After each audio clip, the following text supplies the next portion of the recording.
And we are live. Hey, episode 116. There we are. 300 away from episode 316. Or 200 away. 200 away. Yeah, that's math. That's math for you. Quick maths. On tap with Southside Collection, I'm Garrett Horvath. With me, as always, Carlos Diaz.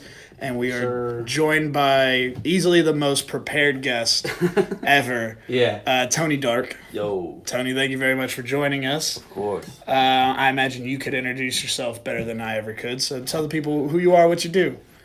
Please. Yo, my name is Tony Dark. I'm a producer in Houston, Texas. Yep.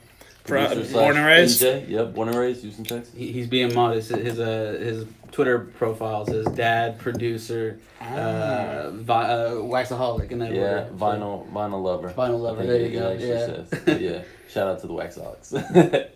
Real quick, now that we're not up on the radio show, we can talk about some headlines on this show again. Oh, yeah. Everyone saw that Dame Lillard dagger. Yes, Everyone sir. saw it. Definitely seen that. How y'all feeling about it? The argument kind of became, was it a good shot to take? Was it a bad shot to take? Well, it was the end of the game, right? Yeah. And it was tied? Yeah, it was tied. So then it was a perfectly fine shot to take. From what, 36 feet? His other option was what? Dribble another half feet second? 37? Yeah. Jeez. Or like step up in front of the defender? Yeah. Well, yeah, PG's the one that said it was a bad shot to take. Yeah. And then, I think it was a bad shot too if it kicked me out of the playoffs in the first round. Right. So you're in agreement with Dame? Yeah. Yeah. Take that shot every time. Yeah, I'm with it. They said that If he You're the feels star comfortable- of the if he team. feels comfortable about it, why not? they said like he was 38% this season from behind 30 feet or from 30 feet and back. Oh, yeah, I would imagine. That's this season, not lifetime. I would imagine only Steph Curry has like a good stat Mm-hmm. for that distance. That's fair. The Rockets won, and the Warriors lost, so the Rockets get a little extra break, a little time to Indeed. relax. They're going down to California, I think tomorrow or in 2 days. Because they'll have to play there anyway. Yeah. So did anyone watch that game? How'd y'all feel about it? Definitely watched it. Dominated. I'm a huge Rockets fan, Yeah. so I think we should have got them in 4, but, outside of that, it was a good game. Yeah. Good series, I like the Jazz. I think they're a good team. Yeah. But, I feel bad for him right now. Like 4 for 22 or something like that? Yeah. Yep. I just feel bad for him right now because the type of team they are is not what the NBA is built for. They've got solid players, but they're really... This is about as far as they're going to get. Maybe another round or two, like if they got the right. Another round or two is the the finals. But the finals. Well, yeah, but they're never going to be a finals winner. Yeah. You know what I'm saying? And so neither will the Raptors. Oh, hot take. It's the East, man. Spicy. Yeah, I mean, just saying. The Raptors were gifted so many great phrases, like catchphrases from the North in Game of Thrones, and just spoiling them all. Well, they're terrible. They're terrible. Drake is their creative director, man. So take it up with him. All right. Well, then we have to look at who's writing his creative direction for the team. Exactly. Who do you have winning the East? Is it not the Raptors' year? Nah. I'm gonna have to go with the Bucks. Mm-hmm. Just dominant. They're making it look easy too. Yeah. I don't know. You gotta bet on the Bucks. Out of the East for sure. Them, the Celtics, and the Raptors are like your best bet, but the Bucks are. Oh, the Sixers. I like the Celtics too. Sixers are good, but Are they still too young or? I just think, the Bucks the type of season they're having and their chemistry. Yeah. It's like crazy. Mm-hmm. It's all come together. Yeah. Because they've clearly been putting this team around Giannis. Yeah. And they found the right pieces, it seems like. I mean, exactly. If this isn't their year, it's definitely close to it. So they'll become a team people look to go to for the next few years to be around Giannis. Or Giannis just leaves. That would suck. I don't think Giannis is leaving, man. He seems like a home guy. Yeah. He'll stay there. Anthony Davis seemed that way too. He's comfortable. Yeah. I feel like, but then again, if you have a breakout couple years and somebody offers you multi-millions. There's money out there you cannot refuse. Which is what Kawhi is going to be facing this offseason. Only 1 year with the Raptors, and then it's looking like the Clippers is what people are saying. Yeah. I don't know about that one. Yeah, He wants to be in LA. Yeah. And I think he has right? He wants to be his own, man out there. And I don't think it's going to be he can be his own man with LeBron as a teammate. Yeah. Yeah, it doesn't seem like the type of setup to be your own man. Mm-hmm. Seems like a lot of hangouts at LeBron's house. Like a side house, though. He doesn't let you in his main house. The pool house. Yeah, no, not even like on the same property. I'm talking another house. Like we'll meet we call it the team house. Yeah. It's where they used to put Tristan whenever he was feeling itchy. Dende said, "What's up?" What up, Dende? Our most loyal patron here on Tap with Southside Collection. We'll be at his pajama event May 10th. It'll be at Avant Garden, right? Yes. Yeah. It'll be a good one. Yeah, it'll be comfy as fuck. That's for sure. Yeah, pajama party. I don't know if I'm going in pajamas just because we'll be there working, moving around. A onesie counts. A onesie? I'm not wearing no onesie. I saw a pretty dope ass onesie at the Astros game, but it was like $80. Yeah. This is the guy, by the way. It didn't pay off. Spent $30 on Japanese Fanta. I thought you were about to bring up the Kanye shirt again. No, because I can't bring up the Kanye shirt because I have like an as expensive Kanye shirt. That's true. But real quick, we went to the SUC festival on 420 or April 20th for you regular folks. And Garrett comes up to me with a $30 Fanta. And he was just about to open it and drink it like lukewarm. That's what my life's like. Yeah. We drink $30 sodas around here, warm. And then he tried to right out the back of the set truck. up a sting operation to see how much these Fantas were really worth. They didn't have his Fanta anymore. 30 the only bucks. Sucker. Yeah. They just put one out. Like, let's see if someone falls for it today. That was 420. 421, of course, was Easter. Did everyone have a good Easter? Yeah, I was chilling. Yeah. I mean, he is risen. It's sick. My family usually goes hard for Easter. This year, really? Nothing. Yeah. My family just had some Mexican food, and then I went and watched Game of Thrones. There you go. Everyone's perfect Easter. And then, of course, last headline tonight, or here in a few hours, Endgame. Avengers Endgame. Are you excited for it? What are you hoping that comes of it? What are you hoping doesn't happen? I'll let him go first. I mean, I'm pretty hyped about it. I'm a comic book head, so I love that shit. I don't know, man. I'm shook. Who are you okay with dying?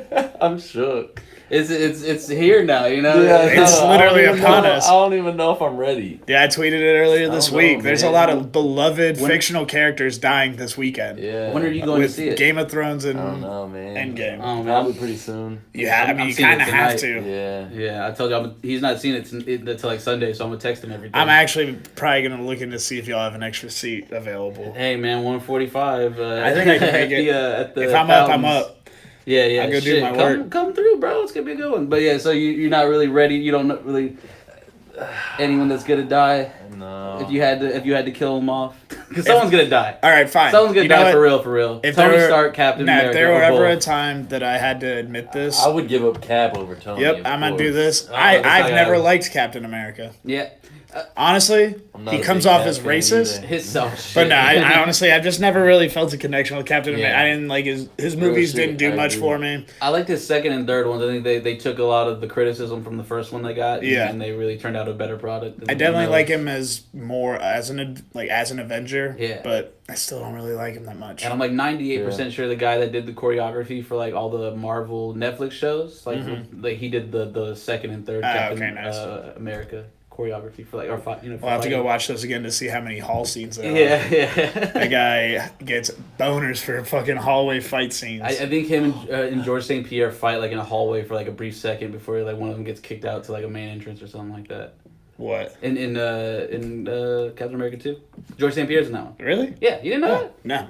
Did you even watch it? I'm a mark. You a fake ass fan, bro. Get out of here. You don't watch it.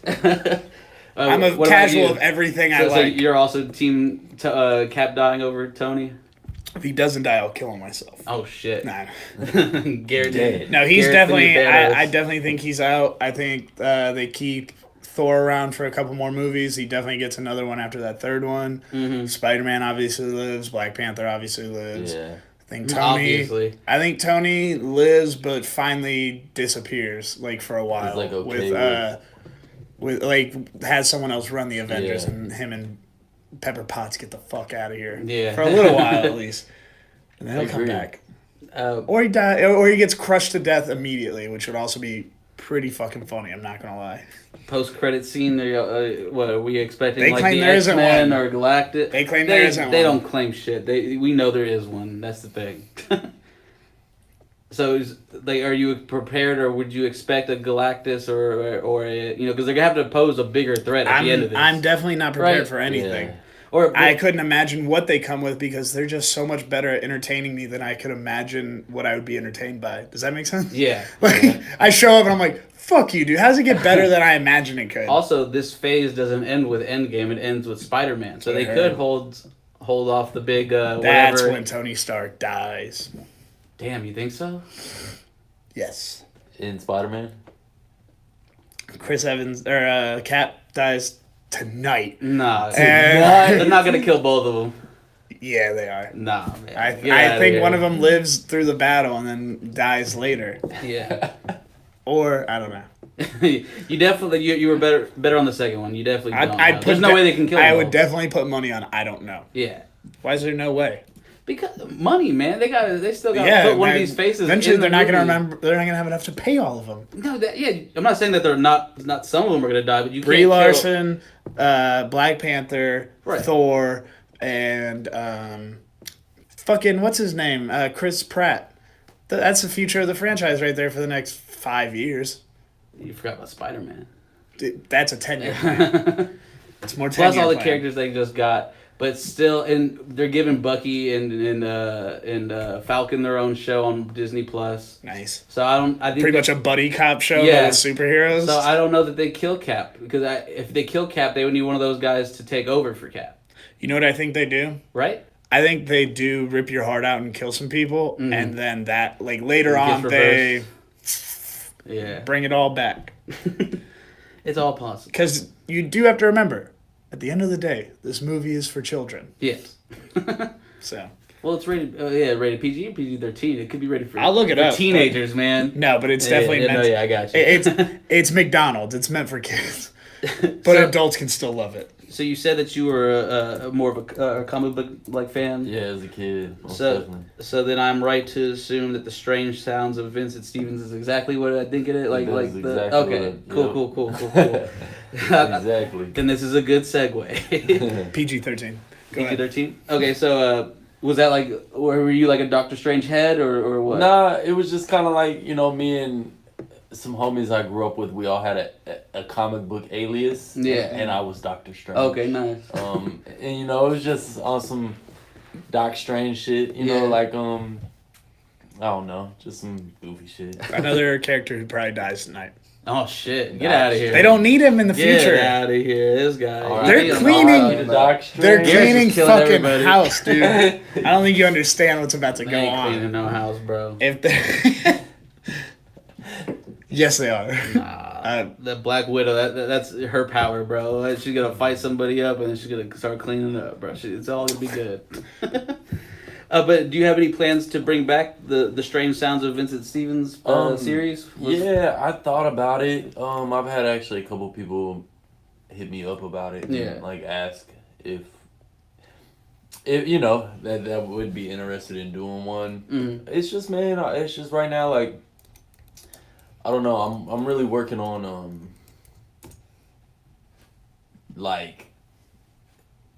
something more commercial almost. You see what I mean? Not even commercial as in the sound, but as in the presentation. Right. I know what you mean. More a broad audience type shit. I would love to do shit like that all day. You see what I mean? Yeah. But at the end of the day, it's also about finding the right artist and really loving the product. Yeah. You see what I mean? Because I don't really have. I mean, there's a handful of artists that I could reach out to do a Vincent Stevens tape, but it's all about getting everybody on the same page and shit like that.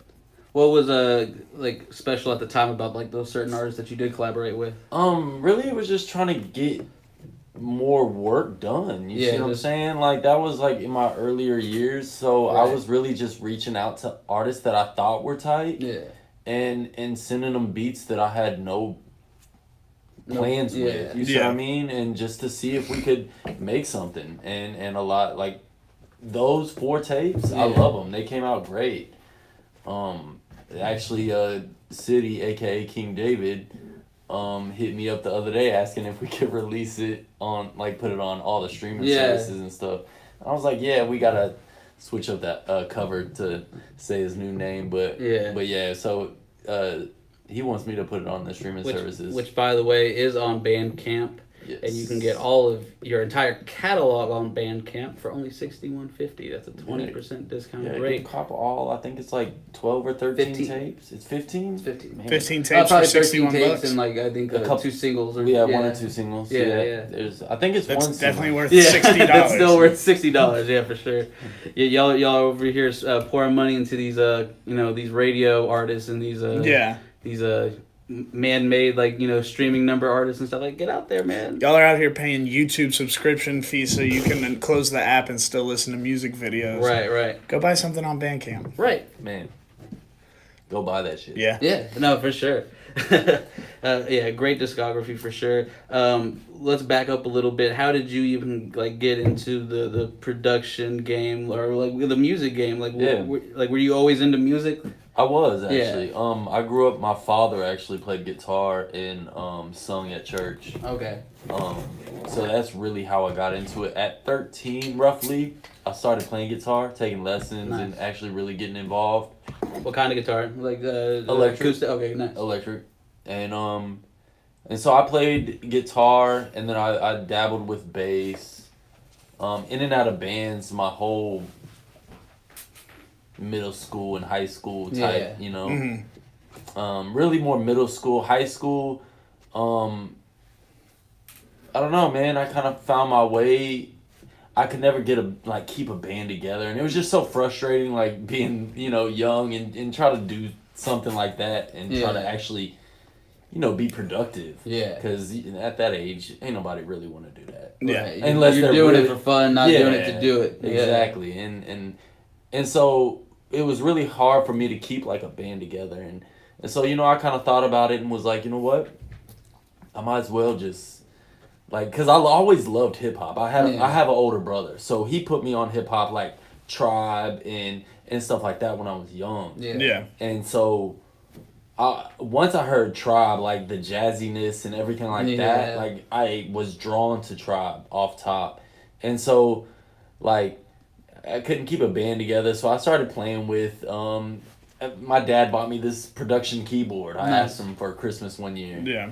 And I started playing with that. I would make, these cheesy-ass beats. Yeah. And, my homies would be like, hey, this is kind of cool. And we'd freestyle. Yeah. Get drunk and freestyle to them. Get drunk and high and freestyle to them. And at first I was a rapper. I didn't even really make beats. Yeah. Well, you made beats to rap on. Yeah. I dabbled because I wanted to rap. Right. You see what I mean? And so, once I... Do you remember your OG rap name? AD. Is that your initials? No. Okay. When I was younger, all right, so my name's Anthony Andrew. When I was younger, my mom called me Andy because she liked Andrew and she wanted the nickname of Andrew.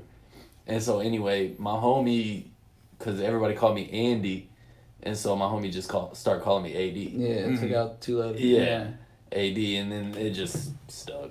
I got you. Really. And then when I started actually producing and wanted to change my name, I was like, man, how can we do this? So I wanted to, you want something tight, you want something to be like, hey, that's tight. I like that. And so I took AD and I was in a group called Dark Market. And so I was basically okay, AD, Anthony Dark. And then I was Tony Dark. And then I was that's it. Nice. I text my homie and I was like, yo, what do you think about this? And he was like, that's it. I was like, bet. That way when it's fancy, it could be Sir Anthony Dark. Yeah, there you go. You feel me? I like it. You said Sir Anthony Sir Anthony Dark. And I'll bow to you. So where between that, where was the bridge from I'm not going to rap or, I'm going to focus more on the production side? It was, so I basically got kicked out of high school. Started taking different jobs and stuff, and then I talked to my mom and really wanted to get, somewhat of an education. Yeah. So I went and got my GED, and then I went to Media Tech. Nice. So once I started, like I moved to Austin. I went to Media Tech in Austin. So I moved to Austin, was going to school, obviously was taking some, production classes, audio engineering and stuff like that. That's when I started taking the production side serious. Mm-hmm. Because I started learning stuff and I was like, oh, okay, this is really tight. I can do this with this. You see what I mean? And it was actually just taking my tools and figuring them out and finding things out about them you didn't even know existed. Yeah, you had the raw energy and like for something you liked, and you learned how to do it. Yeah. Everybody almost has an ear for music. If you love music and you enjoy it, you have an ear for it. You could be like, oh, that's cool, or nah, that's trash. Yeah. So when I started making beats, I would judge it just like I judged everybody else. Yeah. You see what I mean? I got you. I'd be like, that's whack. I need to close this session.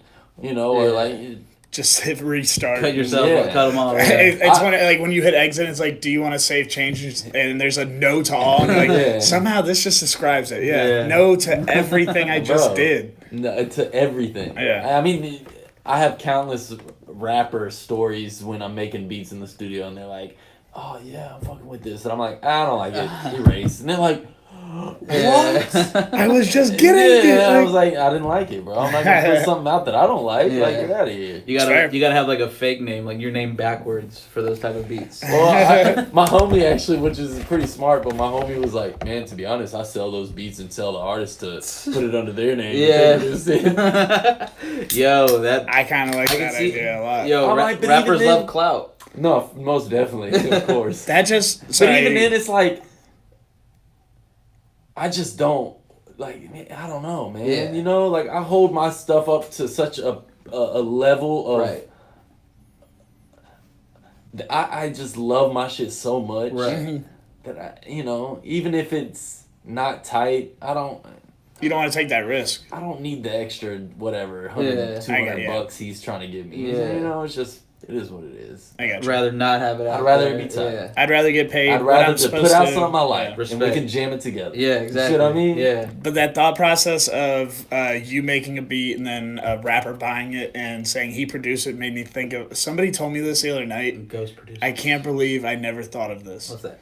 HEB, you know how they have their own select... No. You know how they have their own selection of ice cream? He's going to bring it all back. And it's cheaper? Yeah. But you notice how Bluebell, who's like the most popular, like you never see attack ad, like the promotion's never like buy ours over theirs or buy ours over Kroger's. It's because Bluebell makes all their ice cream. Yeah. I didn't know that. You didn't know that? Bluebell makes their ice cream? Yeah. And then makes the HEB ice cream? Oh, I thought you were saying Blue makes their ice cream. Yeah, they definitely make their own, but then they make the HEB ice cream. Oh, word. And then either them or another one. Ice cream tastes so much better than Bluebell to me. Same people. I know, but I'm just saying. People will fight you over that. But they're able to get away with that because it's like, fuck it, money in both people's pockets. No, HEB sells Bluebell and they sell theirs, and Bluebell sells theirs to HEB and gets paid. Everyone's getting paid. Yeah, it's fucking crazy. Because HEB even has like 3 breakdowns in their ice cream. Right. Because I'm fat and I know things like that. Yeah. I know. Garrett loves his fucking ice cream. Sometimes I'll look over. I'm like, where's Garrett? We're at the gas station. I'm ready to go. This man's in the fucking cooler looking at ice cream. See what they got. You just gotta see what they got. I do love ice cream. Yeah. Some people have some crazy like ice cream sandwiches. What's your favorite ice cream, bro? Oh, come on. Like flavor. Well, what about place to get it from? I feel like that's an easier one. All right. Bluebell or Ben and Jerry's. I think like a commercial place, like actual place. Really don't have. Yeah, I'd rather get the gallon or the pint. I had one of my favorites of all time, Ben and Jerry's Cherry Garcia.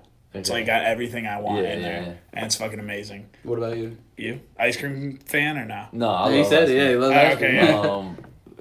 A go-to of mine is gonna be like Rocky Road or chocolate chip. I got classic guy. Yeah.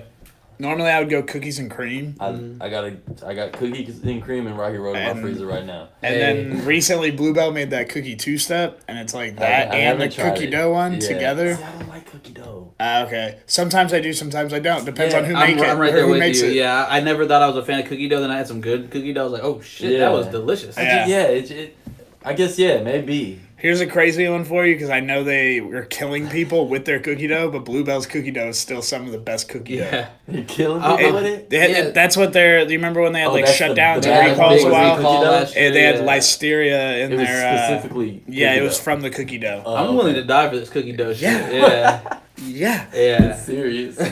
Bluebell has a new one out recently, and this is a great ice cream combo. No matter who makes it. Whenever it's raspberry and chocolate, they have it's like a raspberry fudge brownie. I get the news. I get the newsletters. That sounds good. I went to like 2 weeks ago. Me and my homie were sitting there smoking, and afterwards he was like, "You want to go to Stone Cold Creamery?" I was like, "That one's weird." You're like, "Hell yeah!" Is there one close by or something? Yeah, it's really close by. Okay. It's really close by. It's like 3 minutes away, bro. We were there, and then the guy's like, "Yeah, you can put as many toppings in your ice cream as you want." I was like, I'm keep it simple, man. Just throw them fucking Oreos in there. Fuck me up, bro. Just call it a day. Yeah. Sorry. No, that was it. No, it was delicious. I was high as fuck. The other day, like a child in the fucking cone, you know. The other day, I partook and ate some canes, and in the same parking area, there's a.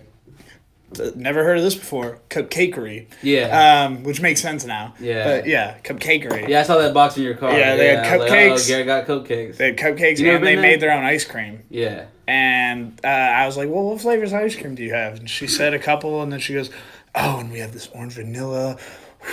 And then we have coffee, and we have and I was like, no, give me that. Yeah. I want one scoop of what you just came about. Like, because she sounded like she had never tasted something as good as that. So I ordered a scoop. She gave me 2 scoops because I'm not really like that. The biggest fan of like ice cream that's like meant to taste like a fruit, like unless it has like fruit chunks in it or something. I don't know. I almost don't want the fruit. Well, was it like an orange like soda? No, it tasted like a dreamsicle, like a dreamsicle pop, but like ice cream. Yeah. Honestly, I wish you would have just given me the 1 scoop, but I appreciate the hookup. Yeah. But it was really good. Sweet. A scoop's full, really good. But, you know what I mean? Like, you like appreciate it. Then the second scoop, you're like, this should just be a smoothie or something. Yeah. Wish I had easier access to this, or not in front of me at all. Yeah. But yeah, sorry. Getting off the ice cream tip. Woo. No, that was my fault. It's good to get these feelings out here. Yeah, no, for real. You read the room. Yeah. So we go from there. Where does your love for vinyl come into play? Was that before all that? Pops, or your pop? Okay, nice. Yeah. I grew up in a house where literally my pops had, What was he always spinning? A few records. Man. Between like Johnny Cash, like old school country, to like the Bee Gees. Yeah. Okay. He spread the map. Just everything. No, most definitely. He was a real soulful cat, but he was raised in Texas, so he had that country in him. I got you. Yeah. Yeah, my dad was right there too. He played some country, a lot of Bee Gees in the disco era, and then Celine Dion. He loved his divas too. So I'll give my dad this for the corny bastard that he is. Yeah, and I love him to death, but he's a corny motherfucker. But his taste in music and his collection of music is just insane. It's dad level. You know those. You know how you get into something as a dad where you you got expendable income. This is one of the few things I have left. From like me being a man, like a single man. Your wife lets you tuck it away in a hall closet in the back, and then that's exactly what he has. He has like 1,000 CDs tucked in the back of a closet no one will ever see. Hopefully I inherit them. That'd be dope. One time, bro, I bought like 1,000 CDs. This is like 2003, 2004. I bought like 1,000 CDs from an estate sale. I didn't know what that really meant. Like the guy was dead. How much did you buy them for? I bought them for $10. I was like, I'm gonna go through these and check them out. Yeah, there was a fuck ton of CDs. And then like I later got explained what the estate sale. I was like, oh, these are haunted. They're CDs? Haunted CDs. They're ghost CDs. I kept. This is all white noise. Yeah, I kept about 8. That's great. I was like, oh fuck this, man. Yeah, I don't need dead guy's music. I definitely have to give that one to my dad. Like, hilarious. My dad gave me my taste in like rock, and then my mom was the one that was like a disco head, like crazy. Yeah. My mom definitely did some MDMA in the 70s or some shit. My mom was more. I guess hold on, 80s because she was born in 62. My mom was more of a like a Beatles hippie type, I think my mom was dad fringe. was more of a soul, like he jammed a lot of Al Green and stuff like that, and then like the Bee Gees and like that. My dad's from Detroit, and it's not Ted Nugent that's from Detroit, right? No. Ted Nugent's the mega racist. I don't know. Nah, there's a big he might be low key. I don't know though. Rod Stewart. Is he from Detroit? It's a Rod Stewart type. I apologize. But like my dad's that typical guy. Like I swear to God, completely different guys. I swear to God, my dad was the guy that like sat in his what's the thing people up north have that we don't have? Because I can't think of. We don't have them. Below anyone? Basement. Basement. There we don't have basements here. Dens or basement. Yeah, same thing. Yeah. Sorry. It's close to the sea level. I believe, he and his friends smoked pot. Terrible weed, dirt weed, and drank Budweisers that they stole from their dads his entire high school career. Just listening to Rod Stewart. Jeremiah was a bullfrog. I'm about to look at famous Detroit. Yeah, Kid Rock and Eminem are gonna be the first two. Sorry, God. No, I know it wasn't Kid Rock. Yeah. Aretha Franklin was number one. So it began with your father and stuff like that. Did he ever like grail you with anything like? Yeah, he definitely did. My mom has my pops passed away when I was 18. Okay. So, my mom has a lot of it. Yeah. And she don't want to give up, but all of it's coming to me. Yeah. I mean, but yeah, the road ends here. Yeah. Nah, he gave, and like. I miss low key. I miss living with my mom because I could go in. I mean, in the little studio room where she kept all the vinyl, like it was all on the walls and stuff, and I'd go in there and sample stuff for days when I lived with my mom. I just don't have that access no more. So with that love of like old school music, and then like coming into hip hop with like the New York sound where it is a lot of like sampled records and stuff like that, that's kind of what helped you shape how you were gonna produce, or I think what I was listening to helped shaped what I produced. I mean I was always more of a fan of East Coast hip hop. Yeah. So you went from like Tribe and then ran the Gambit. You're like, what am I missing here? Yeah. Yeah. So I mean, I always loved like Screw and stuff like that, of course, but when it comes to me making music and putting out music, I'm drawn to East Coast for the most part. Yeah. East Coast swing, boom bap drums type shit. Mm-hmm. What about the West Coast? Yeah.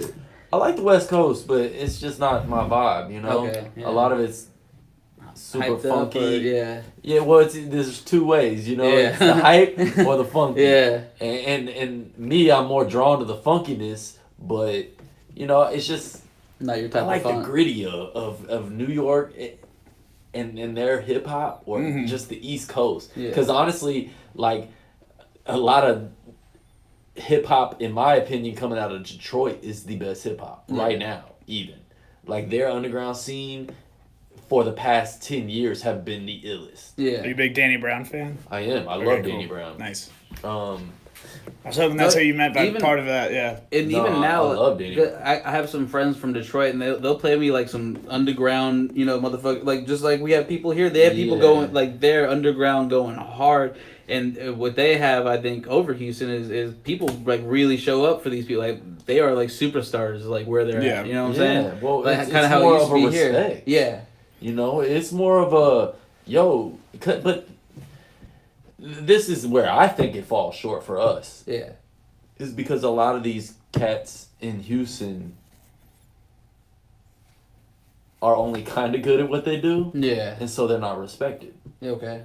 And so a lot of people see it as like almost they could do it. You see what I mean? What do you think is keeping people at that threshold, like from like being there to being on the line? Wanting to be great. Just a want. Trying to work at getting better. Yeah. I think a lot of people are fine at where they're at. You see what I mean? So you can't be great if you're okay with what you're doing. You see what I mean? Right. So it's their drive, their push. I mean, I think a lot of cats in the city could be great. You see what I mean? But it's about what they want, not about what I see the vision. Right. And what they're willing to put into it. It sounds like you've always had that drive, even when you were in those bands growing up. Like, what instilled that in you? I don't know, man. Really I just love the music. Yeah. You know, and I'm not, and it's not corny, but it's cliche. You're allowed to love music on the show. This is like, you know, I don't do it for the money. Right. Yeah. You know, and people these days make hip hop for money. For money. Yeah. They don't even like it. Of course. Oh yeah. Some people use hip hop as a stepping stool to a bigger career. That is. That's so disrespectful to the culture, bro. Oh yeah. That is so disrespectful to the culture and actually people that put this blood, sweat, and tears into this. You know, I mean, I love hip hop. Yeah. I love music, but I love hip hop. Yeah. You see what I mean? So when I make something or when I do something or put something out or even, you know, help with something, I have to love it. I have to see the vision and I have to want to be a part of it, because if not, then my heart's not going to be in it. And then if my heart's not in it, why do it? Yeah. Exactly. That's how I look at it. I feel like. From an artist stand. Right. You see what I mean? Yeah. I mean, I get it. You got to make money eventually. Yeah. But you kind of have to trust that money will be there. Well, you also got to, it's a hard thing to put faith in, but yeah. Well, you got to stay put faith in yourself, yeah. You see what I mean? Yeah. Stay solid. Like, you know, it's kind of like what we're doing here, like on the podcast front. Like, we're doing something and we're hoping that like people are gonna fuck with it. We're gonna do it every week, but we're gonna do it the best way, because if you're gonna do something, you have to do it 100%. Because like you said, if you're doing it 90% and it's fueled by the wrong, it's good. People are gonna be able to tell from the go. No, most definitely. Yeah. You'll get stopped. You could slip by far, but you'll get stopped where it really, like, once shit starts to count. Eventually gonna catch up. Yeah. If I'm gonna stay on our podcast, if we got to 116 episodes, by the 100th one, word would have gotten around that we're bullshit, or they suck, or you know what I mean, or like you wouldn't have had, it was 15 tapes up on Bandcamp if people didn't fuck with the first 10 to put 5 more of them. You know what I mean? Yeah. And so clearly there's something going right there, and it's maybe your it's work. Just because I'm insane. it might help. That is also. Hey, but some of the best musicians are insane. Name one genius that ain't crazy. There we go. From Lord Kanye West. Oh my God! Don't say that. You're not a Kanye Lorder? No, I'm definitely not. I am. Fair enough. Yeah. So where does your career intersect with the Waxaholics? Like, where did y'all come together? So that's a good question. So I was managing Zoomies in the First Colony Mall. Okay. And Say Black worked at AT&T at the time. Yeah. Okay. And that's how we met. Just that. Black would come into Zoomies and fuck with me, and we had it was just a vibe. And so we started chopping it up and kicking it. Me and Black would get off work. I'd go to his crib, his apartment, and we'd get high when he used to smoke, and we'd get drunk when he used to drink. Yeah. He's so sober now? Oh, Black's 100% sober. For sure. Dope. Gary used to know a little something about that. Yeah. But nah, and he told me, he was like, yo, I'm working on a party with my homie, Big Reeks, and shout out Reeks. Yep. Shout out to Reeks, and then Ozzy was helping back then as well, and then it was Grief. Shout out to Grief. Mm-hmm. And man, I probably went to one of the very first Waxaholics parties, and it was tight. Yeah. We started just. That's a whole other part of the game. Vibing, where did you always want to DJ, or was that like something that you saw as part of the path here? I don't even really. This is funny. Yeah. I don't even really enjoy DJing. It is funny. Like parties. Yeah. Or other people's music. You see what I'm saying? I like to do beat sets and DJ my music. Yeah. But as in like DJing a party, I'm not even really the guy. You see what I'm saying? Like, you're not the guy to hire if you want the hits. No, most definitely. Like, or even, the top 40. Yeah, that's what I mean. I'm not playing top 40. So what's your vinyl collection look like now? It's pretty massive, I'd assume, huh? Oh yeah, my vinyl collection's pretty big. Do you have a room dedicated? Like a little studio. Or like office or studio. Yeah. That's dope. Do you have like a Discogs account? Like, do you like catalog any of this, or do you just? No, I don't catalog any of it. I mean, I catalog it in my little crates. Yeah. Yeah. I mean, I have like a whole crate of 12 inches, which are singles. Yeah. And then I have a whole crate of like albums. Right. Like only hip hop. Yeah. And then I have crates and crates and crates for sample vinyls. You don't wait long to open, or what? Or you're not one of these people that hold on to something and. Nah, I listen to it. Yeah, there you go. It's enjoy meant it. to be used. Yeah, exactly. So let's enjoy it. I have a couple that I haven't opened, like that were like vinyl store day, limited edition type things.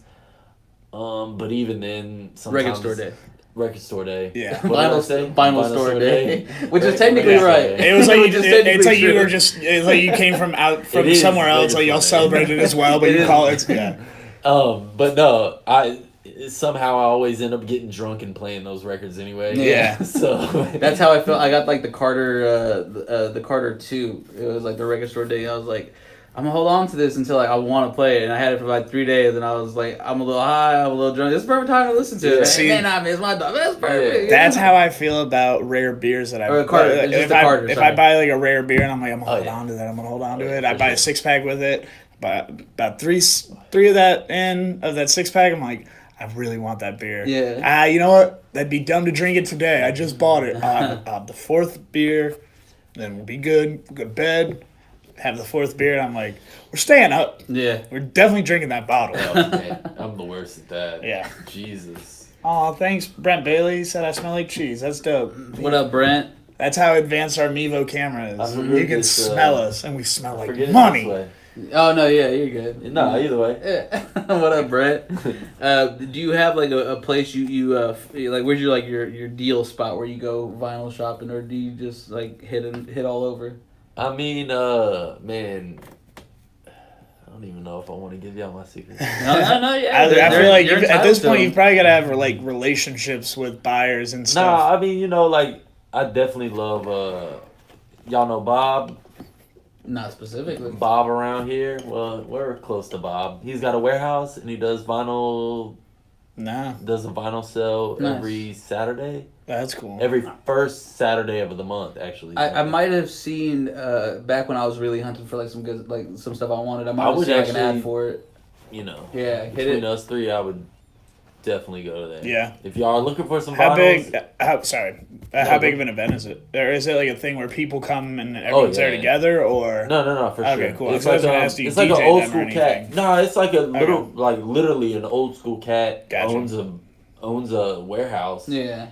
And like I said, every first Saturday of the month, he opens his doors and lets the public shop. Nice. Okay, that's really cool. Yeah, and it's a whole he. Is there a finite amount? Like one day this shop won't open, or does he bring new ones in? Oh yeah, no, it's new. Oh, okay, I got you. I thought he may have just like come up on a warehouse with vinyls. I think that's what he does. Like why it's closed. Okay. Like he'd be buying. That's cool. Yeah, like lots of stuff. Yeah. Goes into like travels, estate sales. Oh shit! Yeah. The estate sales. Records. Shit, I was hitting licks on eBay for a good little while. I'm talking about like spending 30 cents on a fucking $5 vinyl. Like I'll buy your next car from an estate I'll sale. You heard it here. 30 cents for like a nice vinyl. I support Fat Beats Tough. Yeah. I go to Sig's a lot in Houston, Sig's Lagoon downtown, right by Alley Cat, if y'all don't know. Went out to Alley Cat. Brent said Bob's literally right, like a mile away from here. Oh, okay, cool. Yeah, Brent Bailey. Yeah, it's not far at all. Past guest of the show, friend of the from here guest, or where he's at? the host from where we're at. Oh, yeah, it's not far from here. Okay, yeah. I mean, it's closer to like 90 and 1092-ish. Oh, okay. Yeah. So, not far. I know, yeah. I know Tony's putting everyone on game. Yeah. There you go. What was the last... I saw that you still buy music. Like, you still buy good people's music. Yeah, most definitely. So, do you still buy CDs and stuff like that? Or I do buy CDs. It's rare. Yeah. But, if one of my homies is selling his CD, I'm gonna cop it. Mm-hmm. Last CD you bought, last digital purchase, last vinyl. Ooh, last CD I bought. You can say that one for last. Yeah, I don't know. I don't even know. What was Khalifa's first album? Last digital purchase was, what is it called? Anderson .Paak's last album. Oh, Ventura. Yeah. Ventura. Yeah, that was a good one. Last Smokey Robinson on that bitch. Purchase had. I don't really know if this is it, but yeah, I'm gonna say it's Ghost McGrady Believe. Okay. Shout out to Ghost. I'll have to check it out. Yeah. Sorry, you mentioned like special ones dropping for a record store day. There was one a couple years back. Was there like a State of Texas one from Bun? Yeah. Or like UGK? No, there was a record store day, International Players Anthem. And it was shaped in the state of Texas, right? Yeah. That's so sick. That's like the only one I could, like, I wanted that hoe, and I told you, like, I was eBay, bro, they were not playing with those. No, they want money for them. They want money for them. That, and then... That's like a double white peach Fanta from Japan. Vinyl, yeah. No, it's double that, or triple almost. It's about $90. That's worth It's like I got a Mad Lib record in the shape of Quasimodo. Nice. Y'all are familiar with that? Yeah, that's dope. I have to ask this, and you might know better than anyone at this table. Yeah. But artwork vinyls. The fuck's the point? No point. Yeah. For show, and it even is almost not ruining, but is a lesser grade of quality. I feel like they might as well not even it on like something just because it's not really meant to be played. Yeah, I feel like they might as well. It's not like 180. Yeah, no, for sure. Yeah, they may as well not even put the music on it. Yeah, because people are gonna play it though. Well, no, a girl I was dating, her sister got one for Christmas and was like, "Oh, I'll play it tonight." And they're like, "No, you don't play it. That ruins it. Like, it's a picture, so like it'll scratch the picture." I was like, "Then buy her the real fucking vinyl, dickhead." It wouldn't scratch the picture. Okay. Well, the quality of audio is as good as a regular vinyl. Yeah, still is point laid. But you shouldn't listen to it. Okay, I got you. The vinyl if you played it. Yeah. No, I mean if you're over there cut on it. Yeah. Hold on. It's called the Rules of Three. It's called the Rules of Three. Dickhead got his record player. Sent me that video. I literally did it one time, and I went, "Don't ever do that again." I went, "What?" That's it. I wasn't like, yeah. Had one earphone. Yeah, no, I wouldn't suggest like cutting on the Crosby or nothing, but... by the way, the Cardinals selected the Heisman winner Kyler Murphy as their number 1 pick in the NFL draft. That just happened a little while ago. Still don't care until he actually does something in the NFL. Still don't care at all. I don't care what he does in the NFL. He still plays for the Cardinals now. You ain't doing shit. Anyways. Yeah, good luck seeing David Johnson on another fantasy football team of mine because that was ugly this year. Big football guy at all? I do like football. I don't really more follow Rockets it. Or more I'm basketball. definitely more basketball. Yeah, I got you. I love to watch it though. Yeah, I got you. Football is great to watch. But football's one of those things. I love watching it and I'm entertained and I do make time to watch it. Don't care that much about it though. No, me too. Like I kind of like the NBA. As much as I know the Warriors are gonna win, I'm still like, no, the Warriors are not gonna win. My Rockets, God, dog. But Clippers about to eliminate them in the first round. But the thing, I don't care about the Warriors. Yeah, I'm a Rockets fan. You fucking Warriors caper. Get out of here. Yeah, okay. I will say, you have a bumper sticker on your car that says "I break for Warriors." That's not true. Go ahead. It's not true. I'm almost forgetting what I was trying to say. Oh, it's with the Texans. It's like before the season starts, I'm like, we're not winning the Super Bowl. Yeah. The Texans won't win the Super Bowl. So I'm like, I'll watch games because I want to see entertaining football. But the Texans, I don't like set alarms to make sure I see that. I'm willing to miss the first half of the game to get. If you have free tickets, I'll go. Probably will not buy them. If we go to the Super Bowl, I'll take it all back. There you go. And I'll hold you to that. I agree. Yeah, you have been you have been shitting on the Texans for quite some time. Yeah. It's documented. We've done no matter how they start. 3 years of this podcast now. No matter how they start, I always warn people they're going to end up a couple games over 500 with a decent game in the playoffs. They'll win the first one, lose the second one. It's just how it goes. They might win the first one. Yeah, exactly. Yeah. Depends because they could get a bad one and play the Chiefs. So we were talking about Regular Store Day. Regular Store Day just passed. Did you go out of your way to cop anything? I didn't. This was like first time that you didn't really. Not even really first time, but like just sometimes I don't know. Yeah. I feel like there was really, I'm not going to say there was nothing that I really wanted, but there was just nothing that really got me to get up. You see what I mean? Like, if there was something I really wanted, I would have been out in the streets. But is there any vinyl that's on like your white whale list that you do need? I've been wondering if there was like a dragon you're out there like chasing. No, there's definitely. I want fucking Covert Coupe. Okay. Yeah. Nice. And and Alchemist just released some more, but it was only at Fat Beats LA. They didn't even put it online. Yeah. Asshole. That's a good one. That is a good one though. I just noticed that they had it on Spotify just because they don't have it under his albums. They have it like under like his singles. Oh, do they? Yeah, it's on Spotify. Yeah. Well, I don't listen to Spotify, but I listen to Apple. Tidal. Well, it probably is on Apple Music. Apple. I don't know. I don't have Apple Music. I can't speak for that. But yeah. I would imagine Apple Music's pretty much. Honestly, I'm so bad at listening to Apple Music. Yeah, if that makes sense. Like I never use it. Yeah, you don't. There's a bunch of tools that they provide. I've recently started using like my daily mix. Yeah, so I'm like, I really don't want to drive and search names the whole time, or like go through my artist. I'm gonna die for this music. Yeah, shit. or go through like artists. I'm like, you know what? I've been on this Spotify account for about 3 years. Now you know where Garrett draws the line. He will eat ice cream that might kill him, but he will not like type and drive. Yeah. Exactly. I won't create playlists and drive. We appreciate that. Yeah, no, I'll still type and drive. But yeah, but like I'm like show me 3 years. this Spotify ought to know who I am by now. Yeah. Give me my number one. I feel like even like, cause I listen to a lot of underground hip-hop, period. Yeah, and not even that a lot of it's underground. It's just a lot of it is not mainstream. You don't help their algorithms at all. But they're like, we don't even know where to tie this loose end. But it's like even there's a lot of albums like De La Soul's whole category that's not up, and like just stuff that I would really listen to that's not on stuff like that. Shout out to De La Soul. About 5 years ago, they put their entire discography on their website for free. No, it was a email blast. Was it an email blast? Yeah, you could get it emailed to you. I literally got every single. That's why, like, when I saw that they were going through that strife with their record, something like that. It was. No, they definitely emailed it to you, but you had to like go to their website and like put your shit in there. Yeah. Sign up for it. It was an email blast. And that when I saw it, because they're going through it with their label right now, that's when I hit you up like, hey, do you still have all my music? Because they emailed me every single album. I do. And you do have all my music, so I do appreciate that. But Our music, I added a lot to it. Oh yeah, I'm deleting some of that.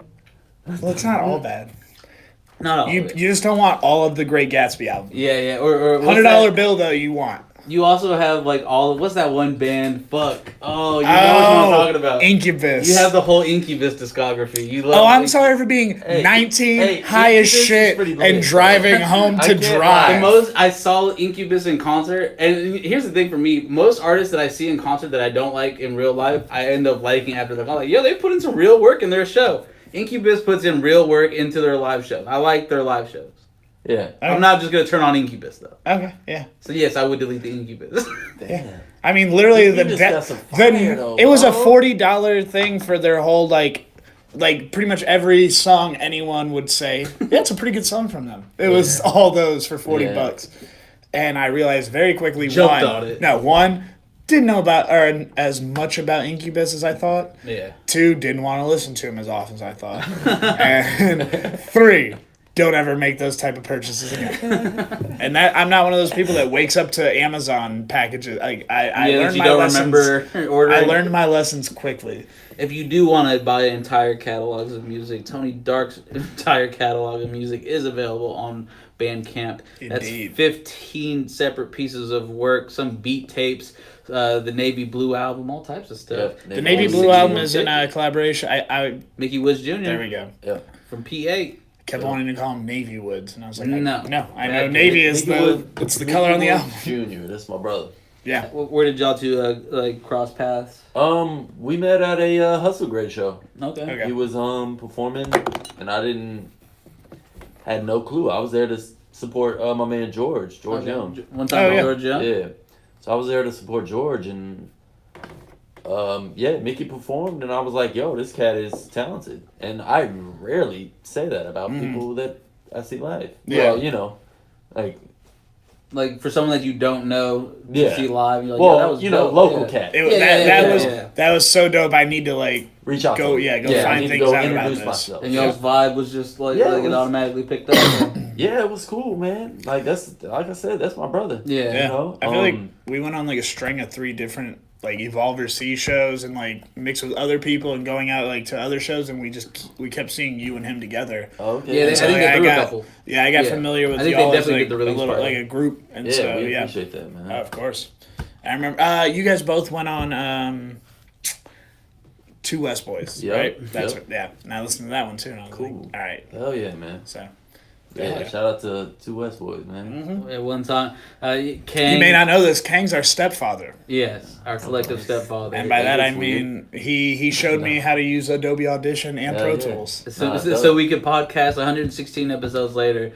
Kang, we're greatly appreciative of what you did for us. A couple strangers at the time he did not really know like that. He met us through Jamie. He didn't have to do that. He hit me up the other day and said, "Yo, I'm almost ready to release this EP and come on and talk to y'all about it. It's gonna be a dope ass show." And I was like, hold on, our stepdad's about to make time to play catch with us? Yeah. He goes, yeah, bro, I'm not always on time, but I'm there. Like, we're just happy you make mom happy, all right? Just keep being a good Gary. So from meeting Mickey at a show, where do y'all come in where you're like, hey, we need to actually do like a entire project together? I mean, low-key, I literally went up to him that night and probably told him exactly my thoughts. You know what I mean? I mean, I'm not a guy that beats around the bush, so I'm about that action in the business. So I'm I was like, yo, I don't remember exactly what I told him, but the gist was, yo, you're dope. We should work. Let me know. Yeah.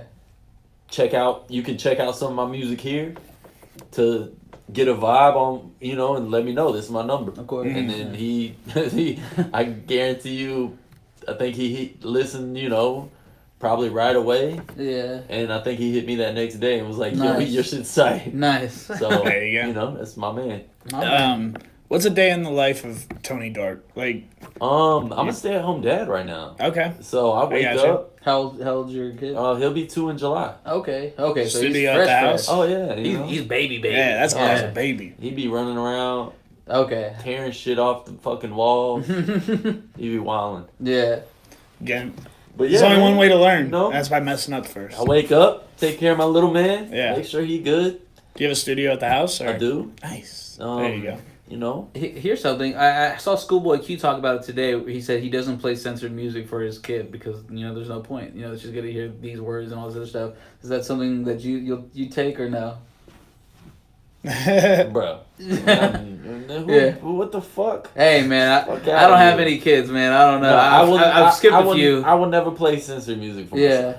That's I don't understand that. I don't censor myself in front of my son. You see what I mean? Yeah. So and it's not like I do it on purpose where I'm like I'm not dice claying my son when I'm trying to be as dirty as I possibly can. Yeah, but like dropping the F-bomb everywhere. But by normalizing it in a little way, you kind of make it like it's not that big of a deal. You don't build it up you don't build it up as this word you can't say because then when they do say it, they're just gonna abuse it or like they're gonna think it's gonna be funny. They'll get in trouble at school because they get a big laugh from it. Yeah.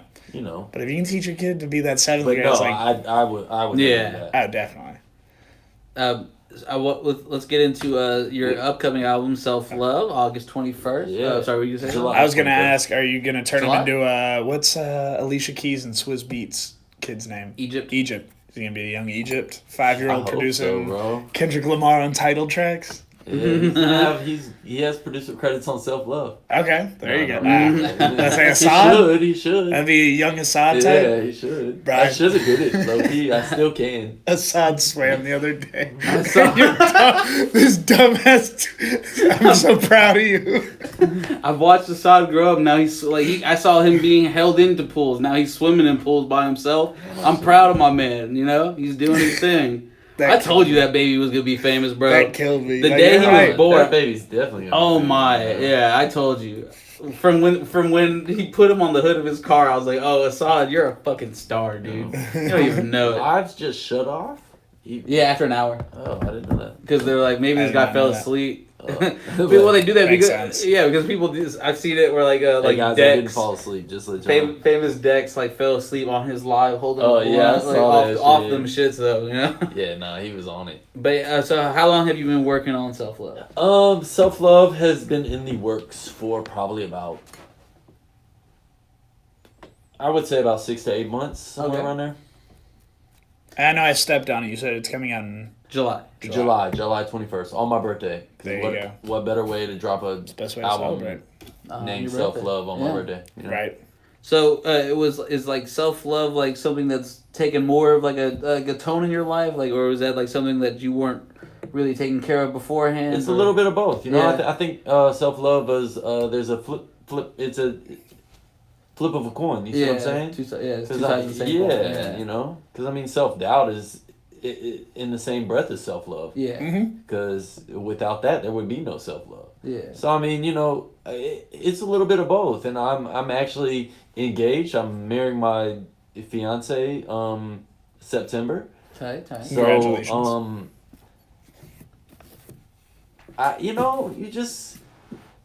You get older. Yeah. Hell yeah. and you start thinking more, you know? Yeah. And I want what I do to last. And I want to be proud of it. And I want to be honest with myself. Right. You know? And I think that's key, man. I just want to put out something. I think I tweeted the other day. I was like, money and, plays is cool, but want to impact somebody. If I touch somebody where they feel better about their day, or where they don't feel like they're the only one going through something like that, that means more. That's worth it. That's better than a dollar. It can't be quantified with a dollar amount. Right. You can't be like, you made me care $20 worth. It is. It's self love is. There's negatives and positive songs on self love. Right. So definitely. I mean, it's about. It's a really personal album and something that I was going through. Yeah. Or not even going through, but like living in. Yeah.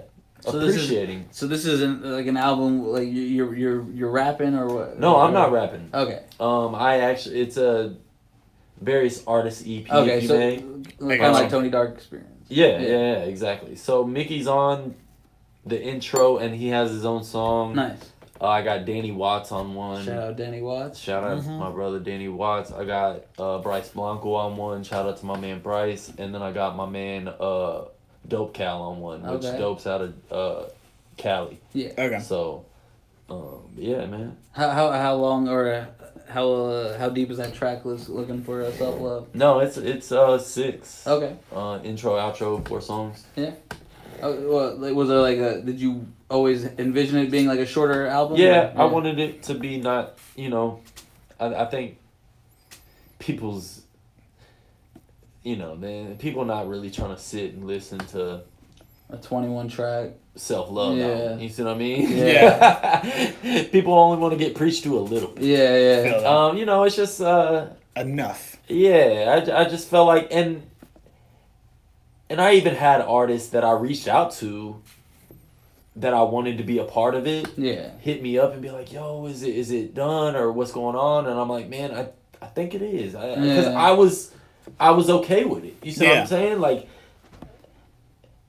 the 4 songs I have are the best 4 songs that I could use for this project. Right. I got you. Why put in filler songs? Right. Why put in something else that is probably not needed? Right. See what I mean? So man, it came together great.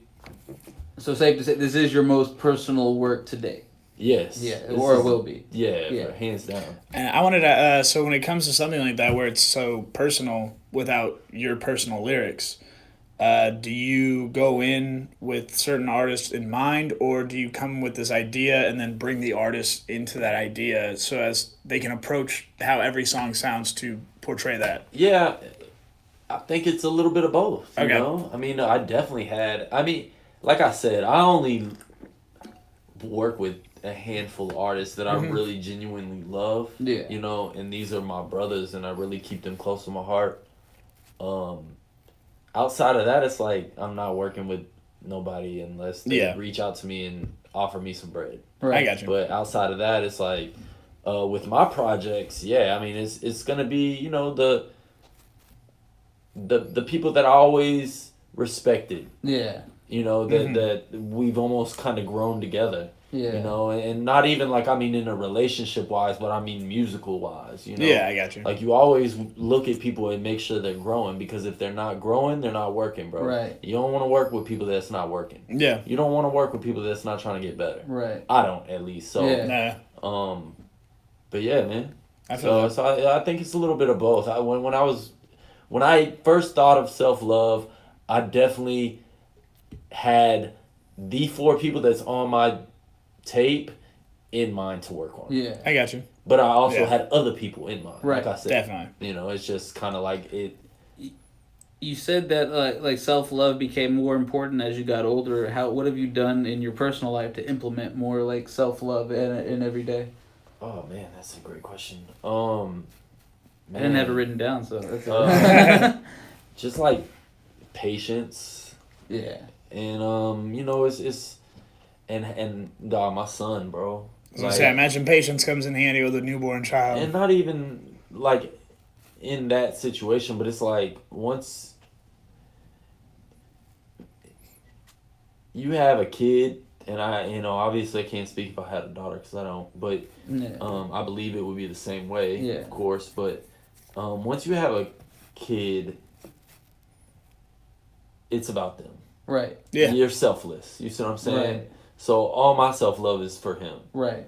I want him to be the best and greatest thing that touched this planet. So you loving yourself or working on yourself more, you see it's that. For him. Yeah. Definitely. I mean, it's for our family. Right, of course. Being like the best version of yourself. I'm getting married in September, so I can't, if I don't fully love myself, I can't fully love somebody else. Right. Definitely. So it was just about, you know, a lot of meditation. Yeah. Prayer, if you may. I've been trying to not drink soda. Yeah. Just little things, you know. I gotta take baby steps because I am an unhealthy guy. A creature of habit, like I am horrible. Yeah. But yeah, man, it's a slow process, but also, you know, picking yourself up when you're down. Easy stuff. Yeah. Where if you're moping around, get up, bro. Like, go work on something. Go do something productive. Go make yourself happy. Yeah. Yeah. Like, you don't have to sit around take active steps. We all know things that definitely bring happiness to it. Like, so you refuse to pick up a cell phone and see, this is my fault. Like, when you refuse to ask for help when you're hurting, you see what I mean? That's your fault, bro. Yeah, nobody else. Yeah. You can't blame nobody else. Right. Yeah. And so, you know, it's just about telling people I love them. Yeah. You know, telling people how much they mean to me, you know, and that goes from friends to moms to family to all that shit, bro. It's, you know, and it's also about good energy, man. If you got self-love or if you got good energy, they're intertwined, you know. Well, if you walk in somewhere fully confident in yourself, not overly, like, not a dickhead, but you everywhere you go, you present your full self because you're comfortable with the self you present. Right. And if you do that everywhere you are and everything you do, and if you present that person that you're comfortable being at all times, then it exudes a different light. It tears. There's a bunch of walls that don't even exist once you do that because you're not talking through this fake self and interacting with people through this. Like this lens, this version of you. Like if you just show up Tony Dark, it's and about you're in the being studio, 100% honest with yourself. Some people may not like it, but for the most part, I tell people all the time, bro, it's okay to be sad. Yeah, like it's okay to be sad. Go through it. People like, you know, it's just, people don't know how to go through their problems, and I get it, man. If you need to talk to somebody or just let it out. Yeah. Like sometimes it doesn't even matter who you say. Like sometimes you just gotta say things out loud. Go on live. Just to hear it all. Just to hear it. I'll say this because if enough people hear this, well, you know, if enough people hear this, there will be some people who they really do feel like, no, I don't have the strength to do it. Yeah. And what I will say to those people is, you do. Yeah. First of all, and as much as you feel like you don't, the second you do, you will feel you'll feel the gratification of, I did find, like, I let that out, because I've been that person in the past where, like, I should talk to people. Yeah. And then when I finally do, I'm almost like yelling it out. Yeah. But then, like, the person I'm telling is like, you just, because one time it was my mom and I was like, I finally had it and I broke. Yeah. And I said what the problem was, and then she goes, well, why is that the problem? And then I laid out the exact answer. So it was like a whole thing that tormented me. Yeah. And a lot of people will do it and they won't let it out ever. Yeah. So do it. Just, like, it's worth getting it out, honestly, taking care of it at that point. What I would tell don't let it fester. Is it's bigger than you. Mm-hmm. Right. And do it for the people you love. Yeah. Because if you're not happy, who knows what, it's a domino effect. You right. See what I mean? And if you're living unhappy, man, just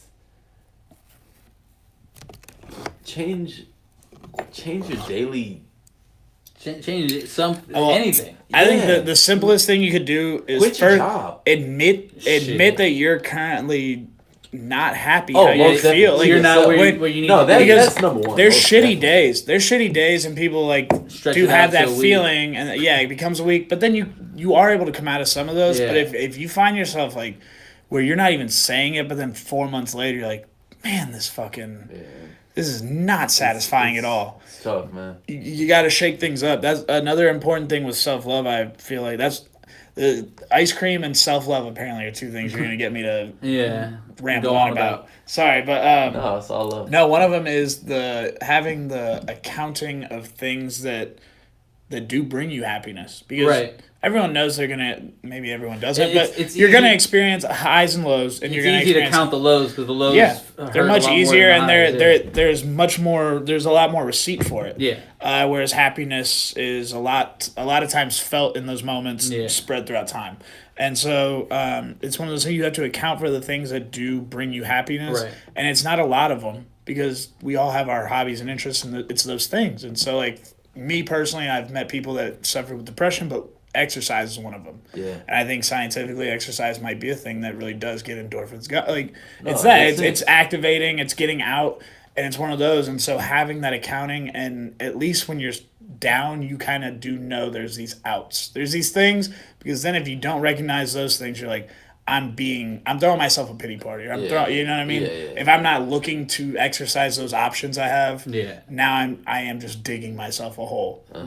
And so, sorry to go so long on that. Music is that for me. Yeah, it's good to be. That was my highlighted question: is making an album, especially an album like this, where the purpose is to touch people, in more of a way. Is it more therapeutic making music? Yeah, I definitely think so. Yeah. I definitely think that if you gonna get what you put into it. Right. Mm-hmm. You see what I mean? Yeah. Like, so I'm gonna gain just what I'm dropping. Right. If that makes sense. Like, I don't even know if I'm ready to drop it. I mean, I am ready to drop it, but like, I don't know if y'all are ready for me to. Nah, not even like that. Yeah. It's like, because as it's just very, like I said, it's the most personal project I've put out. Right. And not even that like I'm rapping on it or it's not even my. It means a lot to you. Exactly. You're putting yourself out there, making yourself vulnerable. And I'm ready for it. Yeah. I'm not sure if I am, but I think I am. I really appreciate what we get with something like that, where it's your music, with the words of other people. However, with your message, I'm more than excited to to get an album with such a concept, with the way it's being presented. Yeah, and so I'm very happy to see how you put it out and how it's received. And appreciate it should be fucking an experience, I'm without a doubt. Too. Yeah, no, 100%. We're gonna get off the music tip a little bit. All good. Ice cream. Ice cream, motherfucker. Do you eat it? In 2017, you sat down and smoked with Dr. Green Thumb, aka Be Real. How was that? He smoked that high, yeah. Yeah, I didn't see that. Sorry. Yeah, no, it's all good. What's it from? The Dr. Green Thumb is like. You were on the show? Yeah, That's fucking sick. Sorry. Yeah, interviewed by. I didn't see that. And his homies. Oh my God! I saw that big ass roar sitting in front of you. Bro. So shout out to House Shoes because that's he put it together. Or they put it. Or... Yeah, that's my big brother. Yeah. That's my OG and it was my first time in LA. And that's the right way to do it. I went and stayed with my man House Shoes. Yeah. And he was like, "Yo, I got a surprise for you." So I'm like, what are you talking about? I don't trust you. You see what I'm saying? Like, I don't even know what you're talking about. I'm in your city now. You know people I'm in LA. Like, now get like let's put this in perspective, right? Yeah. Like House Shoes. I don't know if y'all know the severity of this dude's work, right? So this fool DJ'd Eminem's fucking Slim Shady EP party in Detroit. Right? Yeah, I got you. So like this guy is a hip hop legend. Right. Yeah. This fool has been in the game since game has been game. Whew. So, I go out there, first time in LA, I'm going to stay with my fucking OG. Yeah, whatever. He's like, we start drinking, we start getting high in his crib. He's playing his wall-to-wall vinyl. Yeah. And this motherfucker, he probably owns like... He's got, what's the... Bob's. It is Bob's Warehouse in a fucking... in an apartment or LA, a house, LA fucking condo in fucking downtown. So he tells you he has a surprise. Yeah. And then he's like, you know what? I'm gonna let you know what it is because I don't want you to shit the bed, basically. Yeah, and you know what? Something like mentally that. prepare most yourself for definitely. this. Most definitely. Yeah. And he was like, yo, I'm gonna put you on I got you a spot on B Real's TV show or live show. Mm-hmm. I don't know how to really call it, but it's crazy. Yeah. Crazy, bro. I was hyped. We got the Uber there. Yeah. Fucking pulled up. You playing any beats for him? Nah. No. It wasn't even it was kind of like a show. He was there on the schedule. He was the host. Yeah. Say Cypress Hill just got their star on the Hollywood Walk of Fame, bro. They ain't playing. But no, I'm a shit.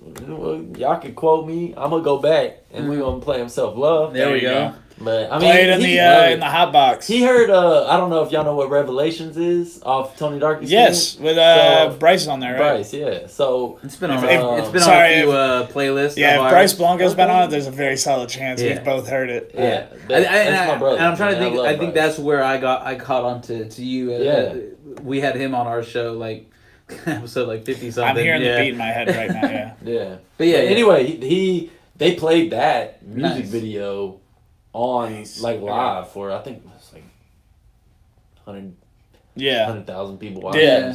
Was there any prep work on B Real's part? Which no offense if there wasn't, because it sounds like it was kind of like a surprise thing. So was he? But he was just cool about it. Like, no, the show, man, tell us who you are. And okay. I guess.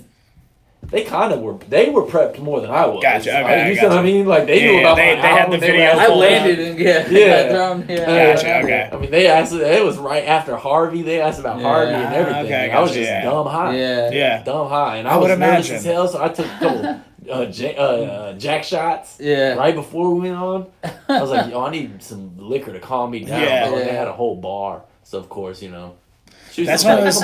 Come with me. You said you would rather be told ahead. I almost feel like I wouldn't. I would almost rather show up because then I'm not. Cause I get my head deep. No, it wasn't even. I wasn't even worried about it till I got there. Yeah. The whole ride over, I would have buried my own little tunnel of mind fuckingness. I was more hyped about just going. Oh yeah, hell yeah. Like just meeting people, shaking hands and. It's a huge warehouse. Yeah. Huge green screen. It was an experience. Something cool to witness. Yeah. Oh hell yeah. Hell yeah. You definitely got to get back out there. He was a good guest on Joe Rogan. He was just recently on. Oh, he was. Mm-hmm. Yeah. Last week, right?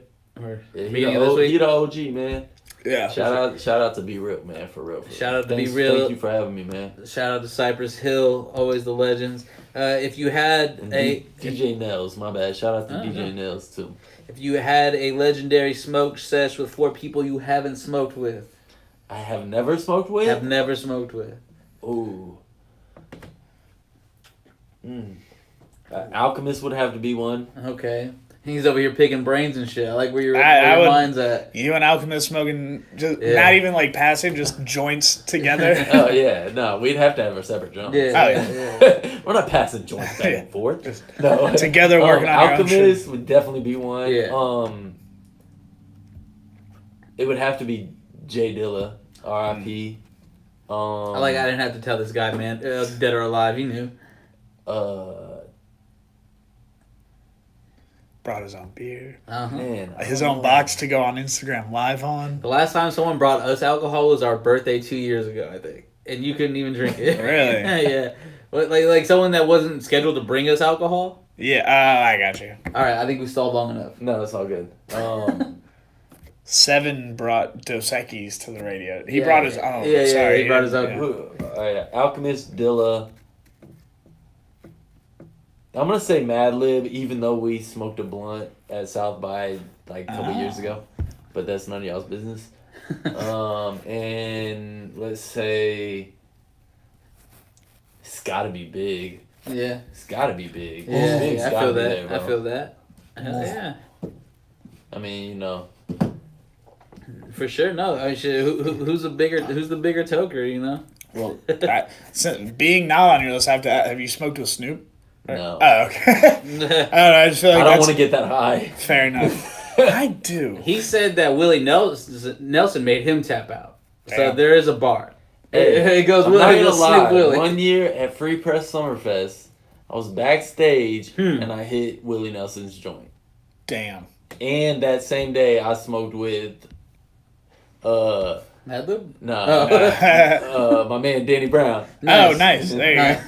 The Danny Brown one sounds way more accessible. Yeah. No, it was Danny Brown. That crazy. Based on all accounts, smokes weed with anyone and everyone who hands him weed. That's like and asks him to stand there. Currency was walking through the crowd, literally rapping his ass off, while people were just handing in. Like he was literally hitting that shit, giving it back, and going to the next person, hitting this while he's rapping and shit. That shit was hilarious. Yeah. That's how I do it. He hit something laced at one time, and he was fucked up. And that's why some people don't do it. Not Doug Benson. Joe Rogan doesn't take blunts from fans just because. Yeah. Honestly, I could see why someone like him wouldn't, because like it's not even like he's afraid people might lace it with like some ass, right. Like something. It's just real the fact fucked that up. They would. Yeah. No, it's like they would do it with some other shit he knows, yeah. but it's like I'm not willing to be DMT high today. Yeah. And now you just did it to me. Yeah. Before we get out of here, one of our friends recently had a child of their own, their first baby boy, Tim Woods and Lita Stiles. Do you have any advice for them? Yeah, first of all, congratulations to the real Team Woods. Mm-hmm. Love that Instagram name. But yeah, congratulations, fellas. I've been told that Lita and son are healthy. Both are healthy, so everything's good, and they should be.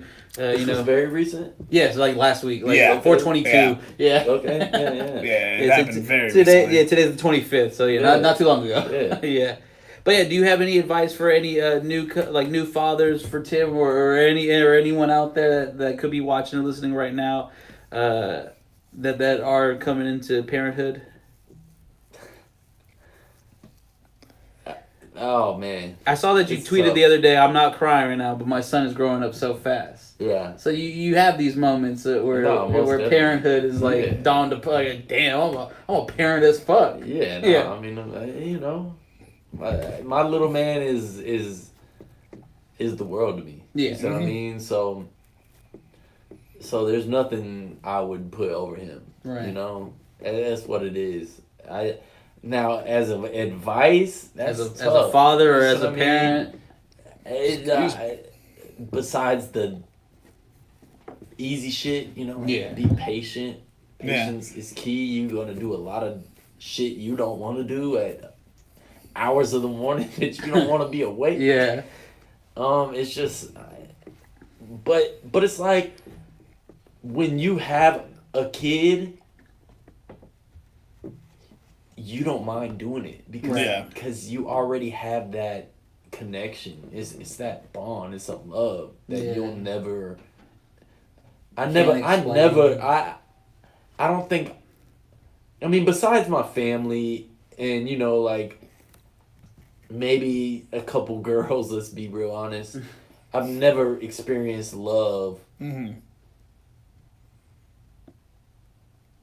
So, like real, like raw. I got in its ultimate form. It is so real. You don't. Yeah. You can't explain it. Tell me this: what prompted you to tweet that? I'm not crying right now, but my son is growing up so fast. Like what moment really made you? I think his mama texted me like a video of him. Yeah. You see what I mean? And it wasn't anything like huge, but it was like he was doing something that's huge to you. Son. Yeah. That's my man's. That's crazy. Yeah. Whose man's is that? That's my man's. Someone finally proud to claim that man's. Yeah, now, I wanted to ask you. Yeah. Do you think there's a tie between realizing what that love is by having a child, and then eventually you said it's been about a couple of years, right? 2 years. 2 years. Over those 2 years, understanding what self-love is. As weird as that connection might sound, like love for your child, helping you discover what self-love is. But like, do you think there's a correlation between that? No, it definitely could be. Yeah. Honestly, I mean, I think if you want to be a great parent, your child's gonna make you better. Oh yeah, definitely a better person. If you want to, yeah. If you want to be a good parent. Mm-hmm. So I mean, some people don't want to be a parent, and some people have kids and still don't want to be a parent. You know, I mean, you just shout out your dad. Yeah, I'm just talking shit. God damn it! You find a new good way to fuck it. No, I'm glad he's doing all right. Though. Yeah, he's doing all right. I can make those jokes again. My dad's no longer dying, guys. I can make these jokes again. But no, it's just about. I think it's just about realizing that it's bigger than you, and it's officially. You see what I'm saying? Like, once you bring a kid into this world, into this fucked up world, you see what I mean? You have to protect it. It's nothing about it's only about protection at this point. Yeah, you get it ready up. Yeah. And especially, I mean, my son is biracial. He's half black. Yeah. So he's only going to perceive as a black kid. Yeah. You see what I mean? I mean, he's hella light and he's got my hair, but like people are going to be foolish to him. Yeah, definitely. There's going to be things in his life that... And we'll probably kill a couple people, and after that, it is... You see how it goes. You just have to form a strong enough family bond and find a deep enough woods. Do you have any vinyls ready to grail your son with? Oh, I have a stack ready. Oh, there we go. I have a Disney stack for him.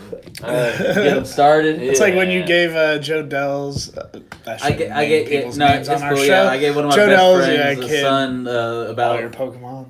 I gave him about 230 Pokemon cards. That's real. About enough for every, like, if you wanted a fire deck, he has enough for a fire deck. If you wanted a grass deck, I gave him every type. A deck for every type. Because he had Pokemon cards already, and he wanted to expand his collection. Not a Pokemon fan? Yeah, fair enough. I didn't catch the Pokemon wave.